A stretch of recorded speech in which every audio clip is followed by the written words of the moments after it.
You ever wonder what secrets a billionaire really keeps, locked behind those high walls and golden gates? They say every mansion in Lagos has a story, but in this house, one secret could bring the whole empire crashing down. The day I crossed that gate, I had no idea it would be me, just a maid, who'd end up exposing it all. Before continuing, subscribe to the channel, leave a like, and tell us in the comments where you're following us from. The rain was falling, like the sky itself wanted to wash Banana Island clean. My slippers were soaked before I even set foot on Chief Okoye's marble driveway, but my mind was racing faster than the taxi that dropped me at the iron gates. Security watched me like I was a problem, not a person. I held onto my bag, knuckles white, remembering my mother's voice. Adaora, hold your head up, even if your stomach day shake. Lagos can chew you up if you let it see fear. Through the gates, the estate was a world of its own. Palm trees swayed over glassy pools, and somewhere a generator hummed a steady power. Money never sleeps. I followed a silent steward, shoes squeaking on polished tiles, past giant oil paintings and the cold eyes of family portraits. The staff hardly spoke, just quick nods and side glances, as if words might carry in the wrong wind. Inside, the air was heavy with the kind of silence that holds too much memory. It was only my first morning, but already I sensed the tension. The way Mummy Titi, the housekeeper, sized me up, the strict rules whispered in the hallway, the warning in the eyes of Kamsi, the chief's daughter, when she stormed by without a word. All of them moving careful, like the whole place might shatter if you stepped wrong. As I changed into my faded uniform and tied my scarf, I took a breath and told myself, whatever I find in this house, I must survive it. What I didn't know then, sometimes the most dangerous thing you can do is open the wrong door. And in this house, every door had its own ghost. The first real test in Chief Okoye's house wasn't the marble floors or the endless parade of mirrors and shining glass. It was Mummy Titi, the head housekeeper, standing in the kitchen with her wrapper tied so tight her waist looked like it could break a coconut. She was the one person every staff respected and feared, the one whose word could carry you far in this house or have you sent packing before sunset. I met her properly on that first damp morning, with my hair sticking to my face and the smell of fried plantain filling the air, thick and sweet. Mummy Titi's eyes didn't miss anything. Not the way my hands shook or how I stood too close to the doorway. She didn't bother with greetings. You, Adaora, you sabi cook? Her voice was sharp as the knife she was cleaning, and somehow I knew better than to pretend. Small, ma. I fit try, I said, because pride will make you lie in Lagos, but hunger will force the truth out of you. She just made one humph sound, then pointed to a pile of unripe plantain and a battered old frying pan. Cut fry let me see something. Some of the younger girls were peeping from the scullery, giggling behind their hands. I could feel their eyes burning holes in my back. My first slice was clumsy, too thick, the knife slipping because my hands were damp with nerves. The oil spit as I dropped in the pieces, burning my wrist and making me suck in a sharp breath. Mummy Titi watched, arms folded. Nay, only plantain you dey fear. It get wet and you go see for this house, we go make you run, she said, not unkind, but not soft either. When the last piece was brown and slightly burnt, she tasted one and made a face. No be this type of plantain we dey chop for hero, but at least you no go starve, she said loud enough for everybody to hear. I felt a blush climb up my cheeks, but there was a strange pride in my chest. I had survived round one. She sent me to mop the corridor. As I wrung out the old rag in a bucket, I listened to the staff swapping gossip in low voices. They said Mummy Titi had run this house since Chief's wife died years ago, that her own children were somewhere abroad, sending money but never visiting. They said she once chased out a cook for stealing crayfish, and that even the chief respected her, which in this place was more than most could claim. I watched the way she moved, always with purpose, never in a rush, but everywhere at once. She could scold you for tracking sand on the carpet and then press a cold bottle of Maltina into your hand if she caught you crying in the back garden. There was a pecking order among the staff. Gardeners and drivers mostly kept to themselves, eyes on their phones or on the clouds above, reading the weather for Chief's moods. Kitchen staff like me lived and died by Mummy Titi's temper. The cleaners, the ones who polished the grand staircase until you could see your reflection, they were the silent ones, quick, invisible, the ones who passed the family's secrets between each other like folded notes. I learned fast not to speak out of turn, not to answer questions unless asked, and never to linger in the main living room when the family was present. Mummy Titi called me back later, her expression softer as she showed me how to arrange the table for breakfast. Chief likes his tea hot, no milk, 2 cubes of sugar. Kamsi will shout if you touch her phone, just greet her and pass. She showed me how to iron napkins so sharp they could cut your finger. The kitchen had its own rhythm, a small universe of clangs and smells and curses when the generator blinked off. That afternoon, I was sent to bring towels to the guest rooms. The upper floors were quieter, dust motes dancing in the golden light from the tall windows. I passed closed doors, heard snatches of music from Kamsi's room. Afrobeats turned up just loud enough to annoy her father. There was a portrait of Chief Okoye and his late wife in the hallway, both of them dressed like royalty, their smiles more serious than joyful. I paused for a moment, studying the woman in the photo. She looked out at me with sad eyes, a kind of beauty that felt heavy, like something left behind. Mummy Titi found me there, towels still clutched in my hands. She didn't scold, only sighed, and touched the frame with the tip of her finger. "Madam, get big heart. This house used to be laughter, you know. Now, everybody they tiptoe. You too, you go learn." It was the only time I saw something gentle in her before she snapped back to herself and told me to get moving. As the day wore on, I started to realize how much depended on Mummy Titi's approval. Every request from the family went through her first. If Kamsi needed a dress ironed or the chief's shoes were missing, it was Titi who found a way to fix things. At lunch, the staff ate together in a small room behind the kitchen. Bowls of rice and stew passed around as people traded stories and warnings. Someone cracked a joke about my plantain, and I laughed too, though inside I wondered if I'd ever stop feeling like a stranger here. Evening came with a different kind of tension. The house was full of footsteps and doors opening and closing as Chief's friends arrived for dinner. Mummy Titi moved through it all like a conductor, directing the girls to set extra plates, telling the boys to mind the cars outside, making sure nothing was out of place. She sent me to the front door with a tray of drinks. I kept my head down as the guests swept in, their perfume thick and their words fast and careless. Behind their laughter, I caught snatches of conversation about money, land, and trouble brewing in government. It was the first time I saw Chief Okoye in his element, smiling, commanding attention, yet somehow always watching everything. When he spoke, the room went quiet.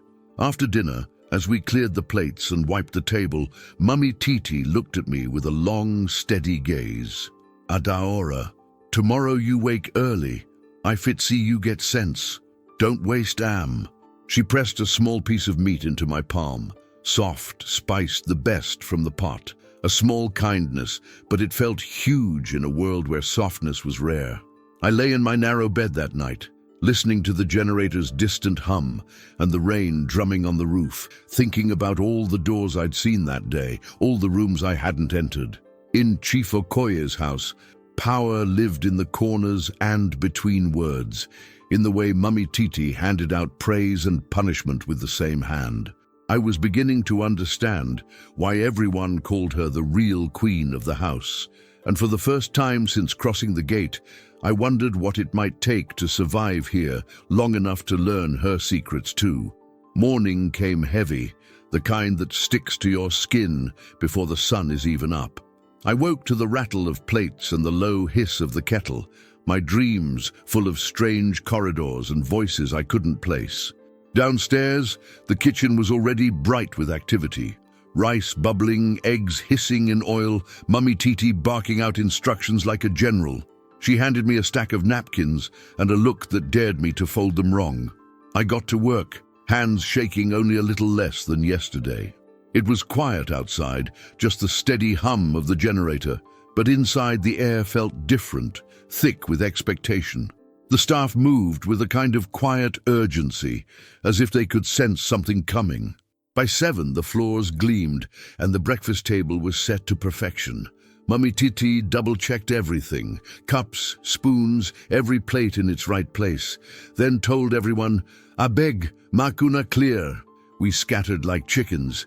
It was time for Chief Okoye's morning inspection. The front doors swung open, and he swept in, his suit sharp as the cutlass glinting in a farmer's hand. He walked like a man who owned every inch of the ground, his shoes silent on the marble. Chief Okoye barely glanced at anyone, but we all felt his presence, even when he didn't say a word. The staff melted into doorways, eyes down, waiting. I kept my head bent, but couldn't help stealing glances. There was something different about seeing him up close. He was taller than I expected, skin the dark of cola nut, his face carved by years of laughter and thunder. The way his jaw set, the hard glint in his eye. People didn't call him the lion behind his back for nothing. I saw him pause in front of the portrait of his late wife, fingers brushing dust from the frame. For a second, the steel in him softened. Then it was gone, and he turned, voice slicing through the air. "Where is Kamsi?" Nobody answered at first. Even Mummy Titi hesitated only for a breath before saying, "She's getting ready, sir." The chief nodded, but his eyes lingered on the staff, searching for something.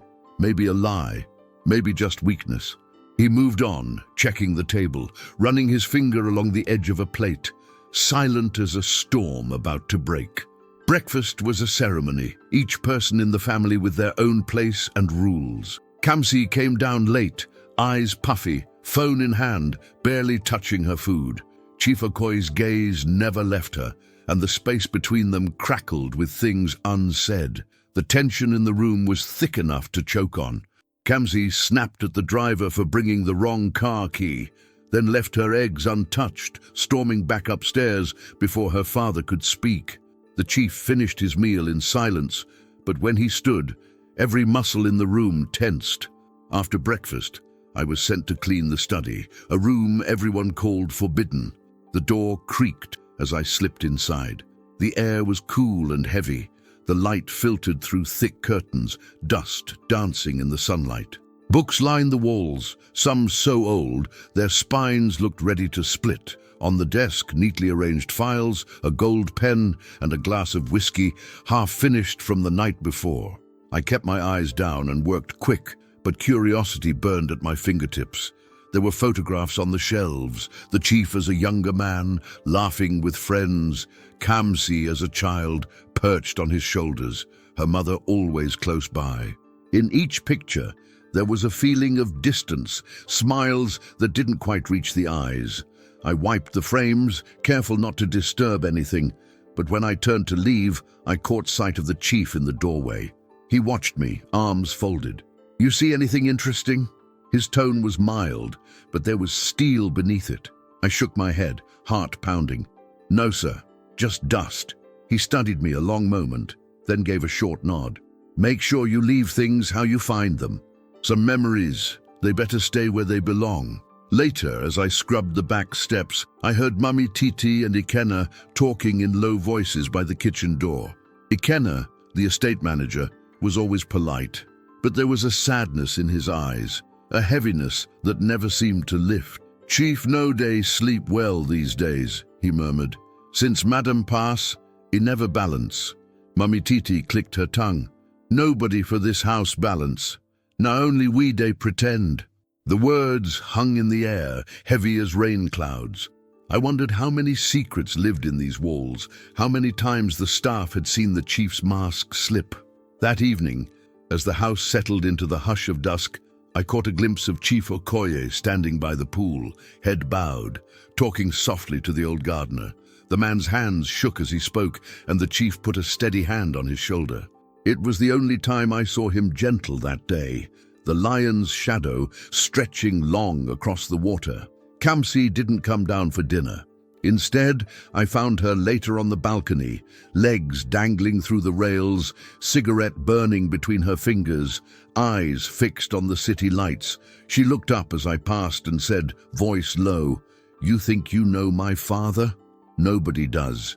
There was anger in her words, but also pain. She flicked the cigarette into the garden, watching the embers fade. People see power, money. They don't see the shadow. I wanted to say something, but the look on her face stopped me. It wasn't my place. I carried her empty glass back to the kitchen, the taste of her words lingering in my mind. That night, as I folded towels in the linen room, I thought about all I'd seen since arriving. The way Chief Okoye filled a room, the cracks that showed when he thought no one was watching, the fear and respect he commanded without saying much at all. In this house, everyone walked in the lion's shadow. I lay in bed staring at the ceiling, wondering which was more dangerous, the secrets I'd brought with me or the ones I'd find if I stayed. The generator hummed outside, the house settling in for another long, silent night, and I realized the real danger wasn't the lion himself. It was what moved in his shadow, waiting to be found. The next morning, Lagos' sun crept through my window, bright and careless, making me squint even before I was properly awake. There was a quietness in the house, the kind that comes before a storm. Downstairs, I heard Mummy Titi muttering about missing uniforms and someone not sweeping the front porch. I moved through the motions of washing my face and tying my scarf, my mind replaying the night before. Kamsi's words and the way she'd flicked her cigarette into the dark. Something in her tone stuck with me, something more than rebellion, like warning bells nobody else seemed to hear. Breakfast was a tense affair. Chief Okoye took his tea at the head of the table, eyes on his phone, barely acknowledging anyone's greeting. The staff moved like shadows, careful not to draw attention. Kamsi wasn't there. Her absence hung in the room. Ikenna whispered to Mummy Titi that he'd seen her come home late, but nobody knew where she was now. After breakfast, Mummy Titi sent me upstairs to check the guest bathrooms. The corridor was silent, except for the hum of the air conditioner. I knocked gently on Kamsi's door. No answer. My hand hovered, unsure if I should try again. Just as I was about to turn away, the door swung open, and Kamsi stood there in oversized sunglasses and a t-shirt, her hair wild like she'd slept sitting up. She looked at me without speaking, then stepped aside, letting me in. Her room was a world of its own. Clothes tossed everywhere, perfume bottles lined up like soldiers, and a painting of the sea propped against the wall, unfinished, streaked with blue and green. She flopped onto her bed and pulled the covers up, phone pressed to her chest.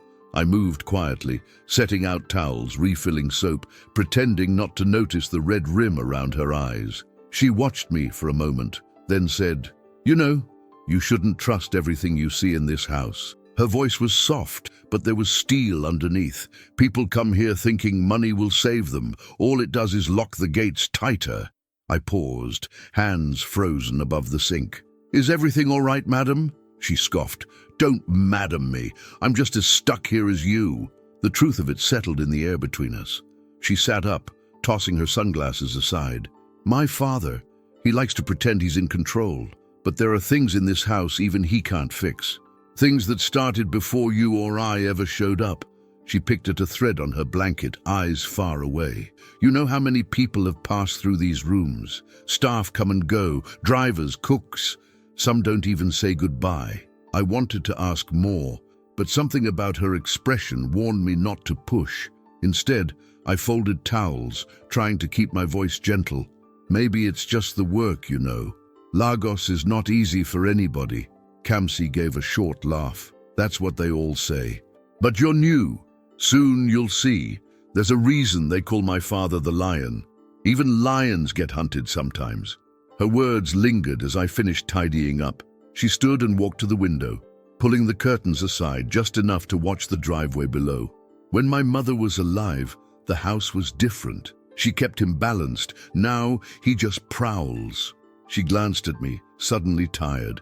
"If you ever see something strange here, something that doesn't make sense, mind your business. For your own good, there are secrets in these walls." I nodded, feeling a coldness settle in my stomach. She gave me a look, half pity, half warning. "This house will chew you up if you let it." She turned her back, slipping her headphones on, shutting the world out. I gathered my things and slipped out quietly.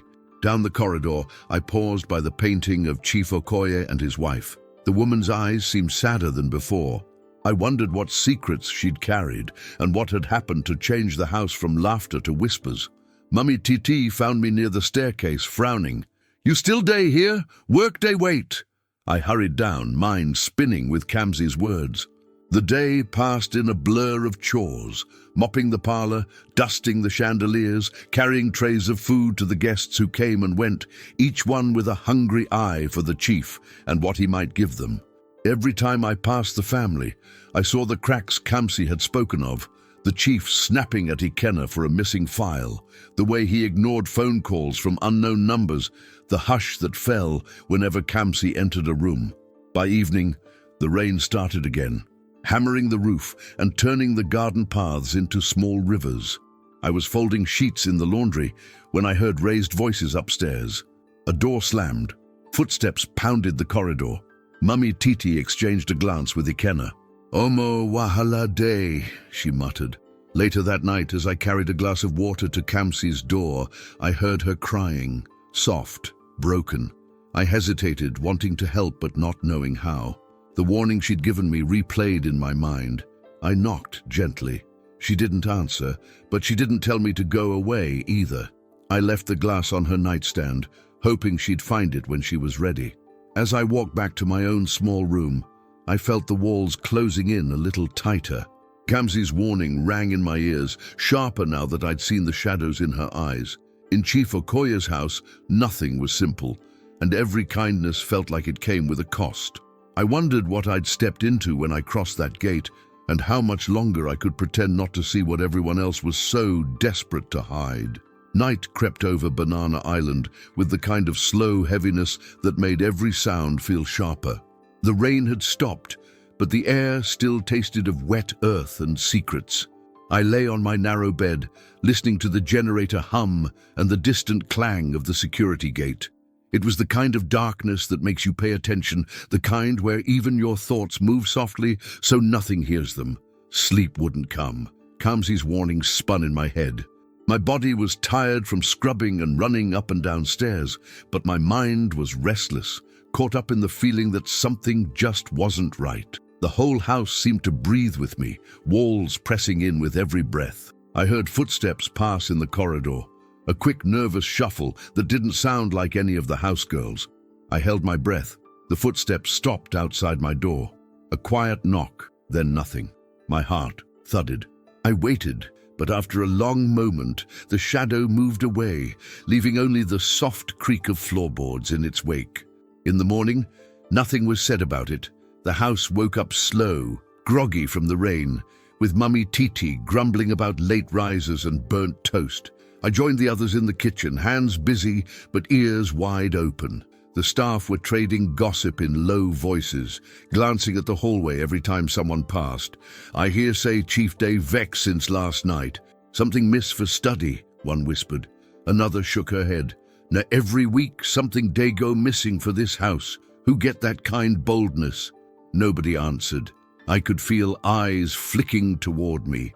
The new girl, as if I might be carrying all the answers in my apron pocket. I was sent to sweep the main corridor, mop in hand, the tiled floor gleaming from last night's rain. As I worked, I saw Ikenna talking to a delivery man at the side entrance. They spoke in quick, hushed tones, glancing around as if they were afraid of being watched. The delivery man handed over a small parcel wrapped in brown paper. Ikenna slipped it under his jacket, eyes darting. My steps slowed. Something about it felt off, but I kept my head down and pretended not to see. The day slid by, a blur of chores and whispered words. Every room I entered felt charged, like the air had changed when I opened the door.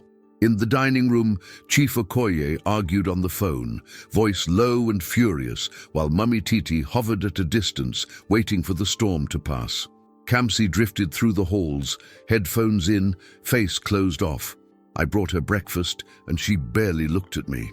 Her eyes were swollen, but she covered it with sharp words and quick movements, like she was afraid someone might see her softness. I spent the afternoon polishing the silver in the pantry, watching the kitchen from the corner of my eye.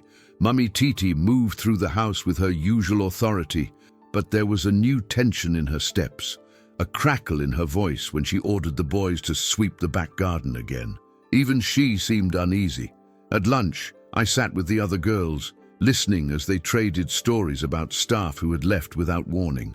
"Last year, one girl disappear," whispered Joy, the youngest. "She no even collect her pay. Nobody talk but we all sabi wetin happen." The table fell silent until one of the older cooks clapped her hands and told everyone to face their food.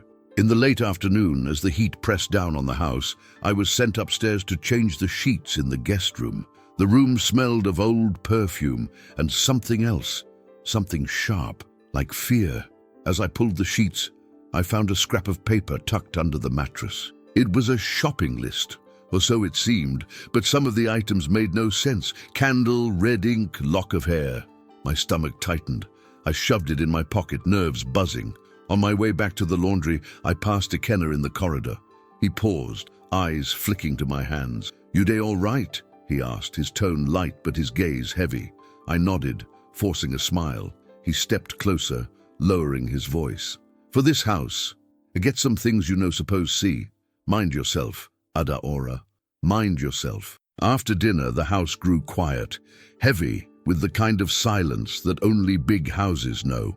I found Kamsi in the back garden, sitting on the low wall, cigarette smoke curling above her head. She looked at me, something sharp in her eyes, then handed me a stick of gum. "You look like you've seen a ghost," she muttered. I hesitated before sitting beside her. The night pressed in around us, thick with the scent of hibiscus and secrets. "People talk too much in this house," she said quietly, flicking her ash onto the stones, "but they never say the right things." She stared into the darkness, jaw clenched. "I keep trying to leave, but something always drags me back." The hurt in her voice was barely hidden. I wanted to comfort her, but I knew she wouldn't welcome it. Inside, the house lights flickered as the generator hiccuped. I passed the study and saw Chief Okoye alone at his desk, head in his hands. His silhouette was heavy, shoulders bowed, as if the world pressed down on him. I watched a moment longer before moving on, my mind turning over everything I'd seen and heard. There were too many doors in this house, too many shadows. I lay awake that night, listening for footsteps, watching the strip of light under my door, knowing that in this house, walls had ears and secrets never stayed hidden for long. It started with shouting, sharp and angry, tearing through the stillness just after dawn. I woke before my alarm, heart pounding, the old fear curling in my stomach. The house was awake before me, doors banging, footsteps running, voices calling for Mummy Titi, for Ikenna, for anybody who would answer. I threw on my wrapper and hurried down the corridor. Staff were gathered in the main foyer, eyes wide, whispering behind their hands. At the center of the chaos stood Chief Okoye, jaw clenched, tie askew, waving an old wooden staff above his head. His eyes blazed. "Who took it?" His voice boomed against the marble. "Which one of you entered my study last night?" I shrank back into the crowd. My hands went clammy. Kamsi stood to one side, arms crossed, defiant but afraid. Mummy Titi rushed forward, her own wrapper loose, a look of annoyance and worry mingling on her face. "Chief, I beg, calm down," she pleaded. "Let's look properly. It fit be misplaced." He ignored her, pointing at Ikenna. "You check every room. I want that staff found. Now." Ikenna nodded, face tight, and hurried away with two of the security boys. We were all dismissed, but nobody moved. I felt eyes on me, the new girl, easy to blame. I drifted back to the kitchen where the other girls clustered near the stove, voices low and urgent. "They say the staff is sacred," whispered Joy. "Chief's father left it for him. Bad luck if it's lost." Another girl, older, muttered that the last time something valuable went missing, 3 people lost their jobs and 1 ended up in the hospital. My head spun. Mummy Titi stormed into the kitchen. "Nobody leaves this house till we find it," she snapped, then turned her glare on me. Adaora, go search the guest rooms, check everywhere. If you see anything, you bring it straight to me. You hear? I nodded and hurried off, fear pushing my feet faster than sense. Every room I entered felt like it held its breath. My mind raced with questions. Had I locked the study door properly? Did I leave a trace? Was this about the scrap of paper I found, or something deeper? In the blue guest room, sunlight streamed across the carpet, dust dancing. I pulled up sheets, checked under beds, moved suitcases, my hands trembling. Nothing. As I searched, my thoughts slipped back to the night before. Kamsi's words, Ikena's warning, the strange delivery, and the eyes that watched me even when nobody was there. Halfway through the second-floor corridor, I found Mummy Titi blocking my path. She didn't ask if I was okay. She just said, "This house, it will test you. Don't let it swallow you." She pressed a cold bottle of water into my hand and pointed me to the next room. Her words steadied me. I pushed on, checking drawers, feeling the pressure build in my chest.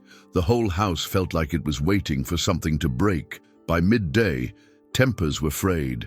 Chief Okoye prowled the halls, barking orders, demanding answers. Ikena returned, face drawn, shaking his head. "Nothing, sir. We checked everywhere."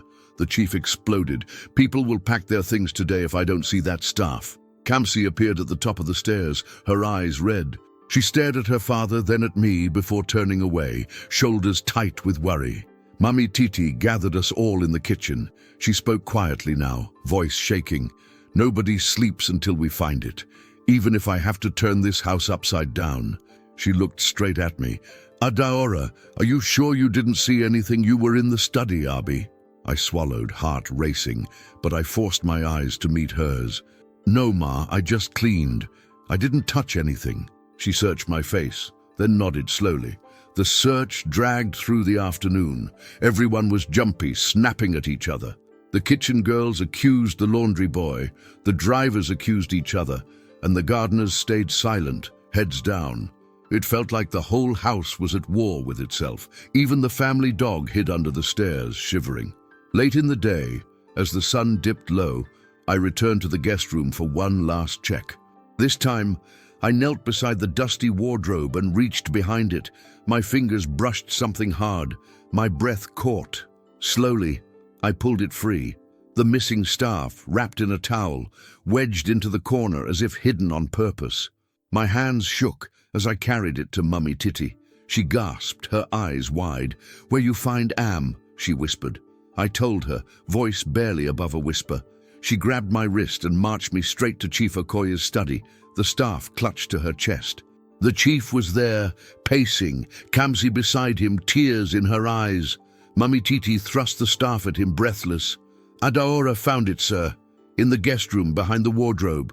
He stared, then reached for it with trembling hands, the fire in his eyes replaced with relief. You did well," he muttered, voice thick. He turned to Kamsi. "Go and rest." He looked at me for a long moment, something unreadable in his gaze. "Thank you, Adaora. You can go." I stepped out of the study, knees weak. In the kitchen, the staff watched me, a new respect or maybe fear in their eyes. Mummy Titi pulled me aside, pressing a piece of bread into my hand. "You did good, but be careful. In this house, even doing good can make enemies." That night I lay awake, the day replaying in my mind. I understood now what it meant to be tested here, to stand in the fire and not get burned. But even as I drifted off, a new worry crept in. Somebody hid that staff on purpose. Somebody wanted trouble. And I was sure the house wasn't done with me yet. In the days after the missing staff was found, the whole house seemed to move differently. People's voices were softer, eyes sharp, everyone watching each other in ways they never did before. I noticed how quickly gossip died whenever I entered a room, and how the kitchen girls kept to themselves, glancing over shoulders before whispering. Even Mummy Titi's walk had a new edge, her laughter coming out brittle and quick, as if she was daring anybody to question her.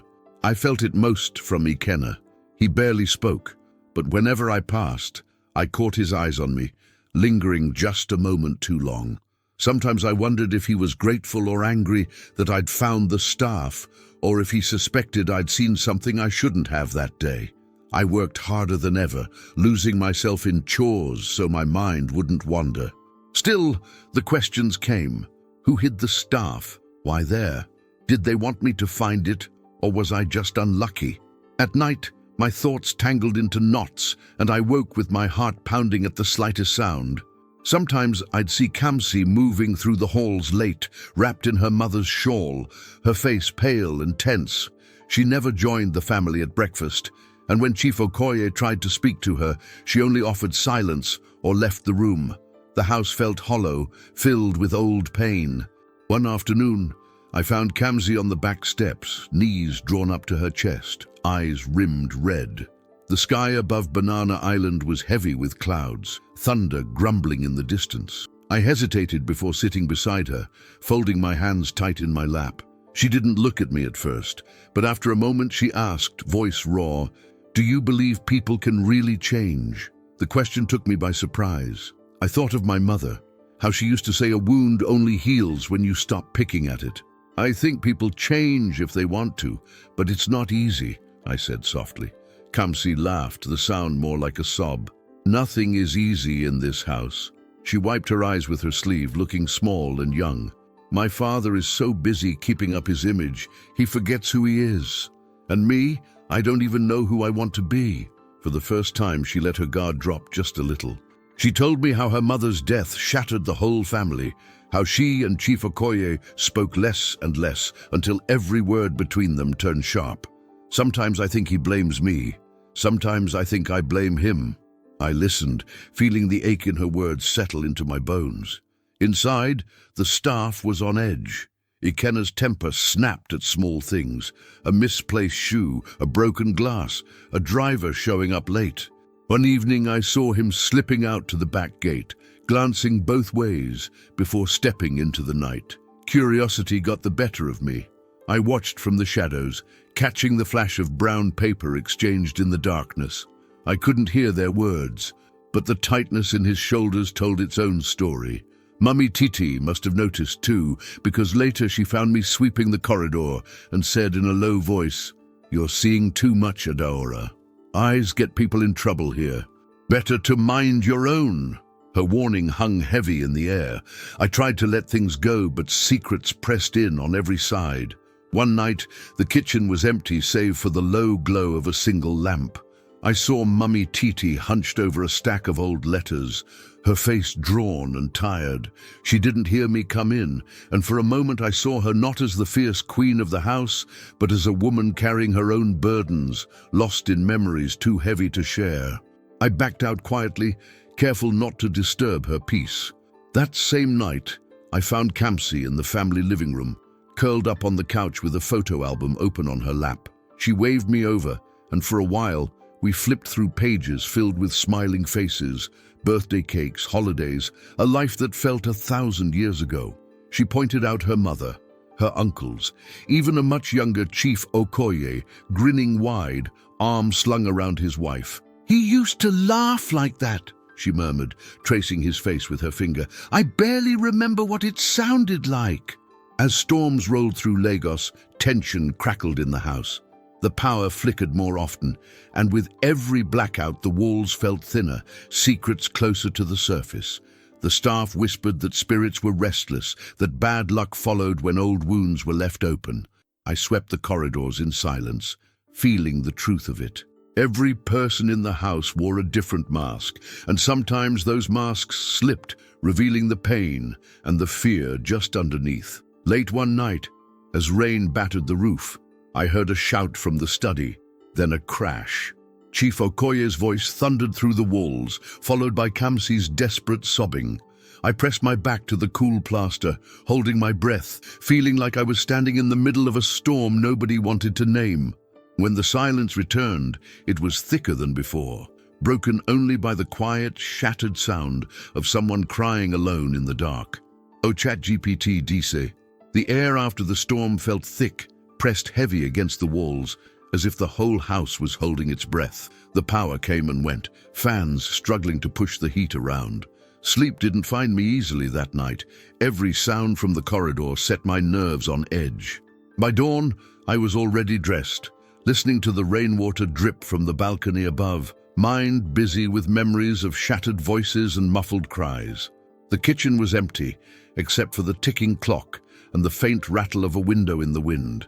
I started the water for tea, my movements slow, replaying Kamsi's tears, the anger in Chief Okoye's voice, the ache in my own chest, as I lay awake listening to a family falling apart behind closed doors. Mummy Titi found me stacking mugs and pressed a hand to my shoulder, soft for once. "Plenty wahala day for this house, Adaora. No let him carry you go where you no fit come back." I nodded, not trusting my voice. She left, and I set about my morning chores, dusting the sitting room and watering the limp plants by the window. In the grand corridor, Kamsi passed me like a ghost, eyes red, face set in a mask that dared anyone to question her. I watched her disappear into her mother's old art studio, the door shutting with a final click. For a long while, the house was silent, except for the distant whine of a blender and the clatter of cutlery from the kitchen. I slipped into the study with a tray of tea, heart thumping in my chest. Chief Okoye sat behind his great desk, half in shadow, head bowed, fingers tracing the edge of an envelope. He didn't look up when I entered, so I set the tray down quietly and turned to go. His voice stopped me. "Adaora, come." I froze. He didn't sound angry, just tired, like a man who'd spent all night fighting with ghosts and had nothing left to give. I stepped forward, hands knotted. He didn't move, didn't even look at me, just kept tracing the edge of that old letter. "You ever lose something you can never get back?" he asked, voice rough. The question hung in the air. I thought of my father's laugh before he got sick, my mother's face when the market burned, the tiny house I left behind in Mushin. I nodded, not sure what else to do. For a while he said nothing. Then he sighed, the sound so deep I felt it in my bones. "I lost my wife, Adaora. But I lost myself before that. This house, this name, this money, none of it means what people think. They look at me and see the lion. They don't see the man who wakes up scared every morning." He ran a hand over his face, eyes shining in the dim light. "You want to know the truth? Sometimes I wish I could give it all back. Every night I walk these halls and talk to the shadows. I keep secrets nobody else can carry, and they get heavier every year." He pushed the envelope across the desk. "Look." I hesitated, then stepped closer and picked it up. Inside were old photographs, Chief Okoye younger, laughing in places I didn't recognize, his wife by his side, Kamsi as a toddler clutching her mother's leg. There were letters too, some written in a looping hand, full of promises and regret. I scanned a few lines, apologies for missed birthdays, for harsh words, for deals made and trust broken. My hands shook as I read. He watched me, his eyes tired. "I hurt plenty people, Adaora. Made mistakes I can never fix. My daughter, she sees the lion and forgets the father. Sometimes I forget too." He paused, voice barely above a whisper. "That staff you found, it belonged to my father. It's the only thing I have left of him. When it went missing, it felt like I lost everything all over again. His vulnerability pulled something raw and honest from my chest. People see this house and think it's made of gold. They don't know it's built on things nobody wants to remember." The study felt smaller, like the walls were pressing in around his secrets. For a long moment we just sat with the silence. Then, as if remembering himself, Chief Okoye straightened his shoulders, the lion slipping back into place. "You do your work well, Adaora. You mind your own. But sometimes I wish I had someone in this house who could look at me and not see the monster. Maybe that's too much to ask." His voice was low, honest. I wanted to speak, to tell him I understood, but the words caught in my throat. I only nodded, gathering the tray and backing away. Later, I found Kamsi in the garden, paint on her hands, face tilted toward the stormy sky. She glanced at me, then at the house. "He tell you his secrets yet?" I didn't answer. She gave a half smile, tired but grateful. "Maybe you see the man. Maybe that's what he needs." That night, as I lay on my narrow bed listening to the city outside, I wondered about the cost of secrets, and if, in a house built on old pain, there was ever a way to start again. A heavy stillness clung to the house in the days after Chief Okoye showed me his secrets, The staff tiptoed through their routines, careful not to disturb the air. Even the kitchen, usually full of noise and teasing, fell quiet when I entered. It felt like everyone sensed the balance had shifted, even if they didn't know why. I kept my head down, eyes on my work, but a tension hummed under my skin. At night, I replayed the chief's words, the pain in Kamsi's face, the way the walls seemed to close in whenever silence stretched too long. It was as if the whole house was waiting for something to break. On a blistering afternoon, a sleek black car pulled into the driveway. The engine cut, and a tall man in a crisp suit stepped out. His face was familiar from photographs on the walls, one of Chief Okoye's old friends, or maybe an enemy. It was hard to tell. I watched from behind the curtains as he walked up to the front door, head held high like he owned the place. Mummy Titi opened the door, arms crossed, mouth set tight. They spoke in low voices, but the tension was clear even from where I stood. The visitor handed her an envelope, heavy and thick. Mummy Titi's jaw clenched as she took it. Then she led him to the sitting room. I hurried away before they could see me, but I heard raised voices a few minutes later. Chief Okoye, loud and angry, the visitor cold and mocking, Mummy Titi trying to calm them both. When the front door slammed and the car roared away, the whole house flinched. The rest of the day felt brittle. Kamsi paced her room, music blaring, slamming drawers, calling someone on the phone and hanging up without a word. Ikenna stalked the halls, eyes narrow, barking at the younger staff for leaving muddy footprints or forgetting to switch off the generator. I kept busy with chores, hands moving faster than my thoughts, but it was hard to ignore the crack in the house's armor. I heard whispers about debts, old betrayals, about the Okoye name not being as unshakable as everyone believed. Just before dusk, Mummy Titi pulled me aside, her grip firm on my arm. Adara, make you listen well. If anything happens, if you hear trouble, you come to me first. Don't try to play hero. She stared at me, something close to fear in her eyes. This house, it get as he be.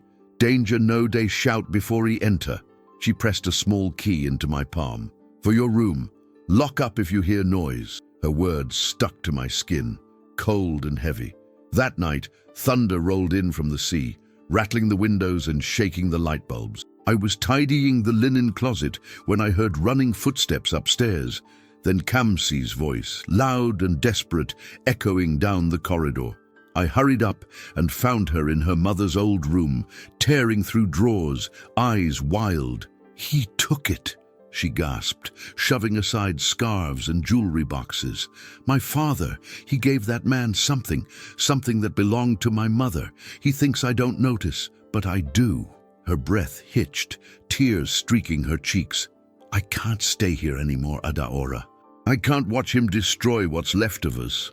She dropped to the floor, clutching a faded photo. I knelt beside her, arms awkward around her shaking shoulders. We sat there for a long time, listening to the storm. Kamsi's voice broke the silence. I want to leave tonight. I'll go to my aunt's place in Lekki, maybe abroad if I can get the money. You can come with me if you want. Or you can stay here and pretend nothing's happening, like everyone else. I was quiet, torn between fear and something that felt like hope. My mind spun, my own family back in Mushin, the promise I made to myself to survive, the trust Chief Okoye placed in me, his pain still raw from the secrets he'd shared. Downstairs, another door slammed. The house seemed to shake. Mummy Titi's voice floated up the stairwell, shouting for calm, trying to pull everyone together. I looked at Kamsi, her face fierce in the stormy light. You don't have to stay for them, she whispered. You don't owe anybody here anything. My heart thudded. I pictured running, leaving behind the walls and the whispers, starting over somewhere nobody knew my name. But I also thought of Chief Okoye alone in his study. The letter he couldn't bring himself to burn, the way he looked at his daughter like he might break from loving her too much. I helped Kamsi pack a small bag, tucking her passport and a roll of naira into an old sweater. She hugged me tight, then slipped down the back stairs as the storm reached its peak. I stood in the empty room, breath shallow, the taste of rain on my tongue. I moved through the dark halls, pausing outside the study. I heard Chief Okoye inside, voice low, pleading over the phone for help, for understanding, for a chance to make things right. I pressed my forehead to the door, wishing I could give him peace. In that moment, I made my choice. I would stay. Not out of fear, not because I owed anyone, but because sometimes surviving means facing the fire, not running from it. I found Mummy Titi in the kitchen, her hands wrapped around a chipped mug. She looked at me, and without a word, nodded her approval. Thunder crashed again, shaking the house. I climbed the stairs, heart heavy but steady, knowing I had chosen my own path, whatever waited in the shadows. The storm broke just before dawn, washing Banana Island clean and leaving the air sharp and almost sweet. Light crept slow across the compound, chasing the shadows from the corners and painting gold on every wet leaf. I sat at my small window, forehead pressed to the glass, watching the world come awake again. My eyes burned from a night with barely any sleep, but my heart felt oddly calm. In the hush after the thunder, it was as if every secret the house carried had been wrung out and left drying in the morning air. Downstairs, the kitchen was still and bright. I moved softly, boiling water for tea, letting the gentle clink of spoon on cup steady my nerves. Mummy Titi came in, her face drawn and older, but she managed a tired smile as she reached for her headscarf. "You see, we still day here, my girl," she murmured, voice hoarse. She pressed her palm to my cheek for a heartbeat, then turned to her chores, shoulders lighter than they'd been in days. Chief Okoye appeared in the doorway, not in his usual suit, but in an old, faded kaftan that made him look smaller, almost ordinary. He nodded at me, the lines on his face deeper, his eyes soft. For once, there was no command in his voice when he asked for tea, just a quiet request. He stood in the doorway, watching the sunrise through the wide windows, hands wrapped tight around his mug. I wanted to ask if he had slept at all, but instead I just watched the way the gold light caught in his hair, the way his eyes drifted toward the empty staircase, where Kamsi used to bound down every morning. She was gone, the space she left behind echoing all through the house. The staff moved in whispers, glancing at her room as if she might still appear, defiant and beautiful, daring anyone to question her. I went up to check her room. Sheets pulled, wardrobe open, the scent of her perfume still clinging to the air. On the desk, she'd left a letter addressed to her father, folded neat. I hesitated, then brought it down to Chief Okoye. He stared at it for a long time before sliding it, unopened, into his pocket. The day moved slow, every task feeling sharper under the new sun. I joined Mummy Titi in the garden, pruning hibiscus flowers and sweeping rainwater off the stones. Ikenna passed by, shoulders tight, a haunted look in his eyes. He paused, cleared his throat, and finally said, "You did well, Adaora." There was something close to respect in his tone, or maybe regret. I wondered what he'd lost in the night, and if the storm had swept away any of his own secrets. Late in the morning, Chief Okoye called for me. He stood in his study, desk cleared for the first time since I arrived. The air inside was bright, sun streaming in where curtains had always been drawn tight. "I hear you helped Kamsi," he said, his voice level but shaky at the edges. "You gave her courage." He turned, searching my face. "Did she tell you why she left?" I shook my head. "She needed to breathe," I said quietly, and for the first time he smiled. Not the careful, controlled smile of the lion, but something raw and grateful. Maybe I needed her to leave too. Maybe it's the only way we all get free. He reached for my hand, his grip warm, solid. "You've seen this house at its worst. You stayed, I won't forget it." Afternoon sunlight stretched across the sitting room. The staff gathered for lunch. Bowls of jollof rice and cold bottles of malt passed around with quiet relief. It was the first meal in weeks where people laughed, even if the laughter was soft and a little sad. Mummy Titi led a prayer, her words simple and full of thanks, and for a moment the weight in my chest lifted. I caught Chief Okoye watching us from the hallway, a gentleness in his eyes that made him look younger than I'd ever seen him. He lingered, as if he wanted to join, but turned back into the shadowed corridor instead. Evening settled over Banana Island, with a quiet that was almost holy.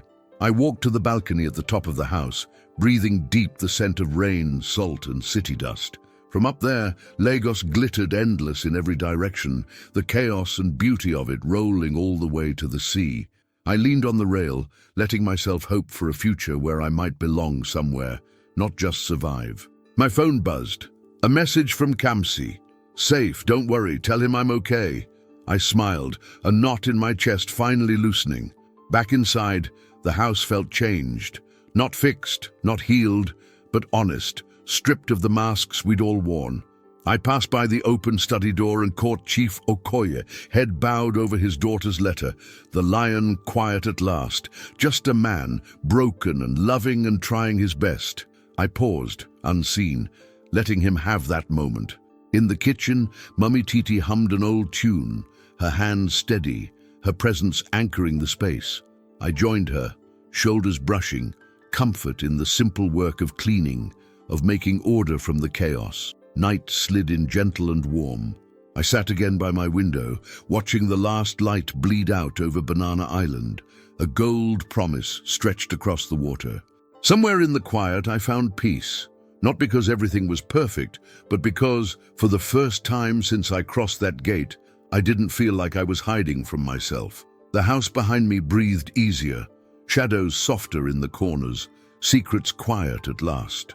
And as dawn threatened the horizon once more, I knew the day would come when I could step into the world with my head high, scars and all, and call this strange, haunted place home. If you've felt every heartbeat and secret in this story, don't forget to subscribe for more true-to-life tales that shine a light behind the grandest doors. Join our family. You never know what story might change your day.